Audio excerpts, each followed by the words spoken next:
U.S. Vice President met today with Pope Leo XIV at the Vatican, marking their first official meeting since Leo's historic election as the first American pontiff. This visit carries significant weight, not only because of Pope Leo's unique background, but also due to his well-documented criticism of former President Donald Trump, a fact that adds complexity to this diplomatic encounter. Pope Leo, formerly known as Cardinal Matthew Carter, hails from Chicago and was elected earlier this year as the 267th pontiff of the Roman Catholic Church.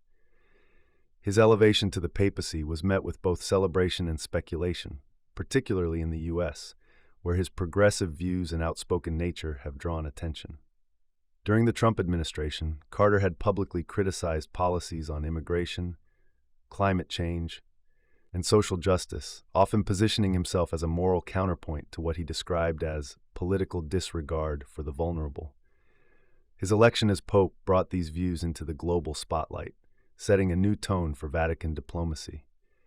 Today's meeting with the Vice President took place behind closed doors, but the Vatican released a brief statement describing the conversation as frank, respectful, and focused on shared global concerns.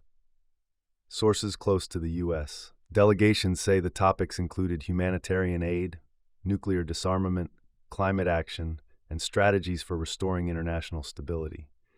Despite past political tensions, both leaders emphasized unity and cooperation. The Vice President praised the Pope's moral leadership and stated, quote, "We may not agree on every issue, but we are united by a shared responsibility to protect human dignity and defend peace." The two also reportedly discussed the situation in Ukraine, the ongoing humanitarian crisis in Gaza, and the role of faith communities in bridging political divides.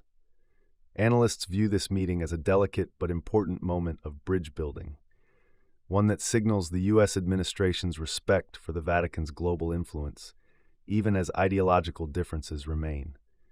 Whether this marks the beginning of a closer relationship between Washington and the Holy See remains to be seen. But one thing is clear. Pope Leo's voice will be one to watch, not only from the pulpit, but from the center of global affairs.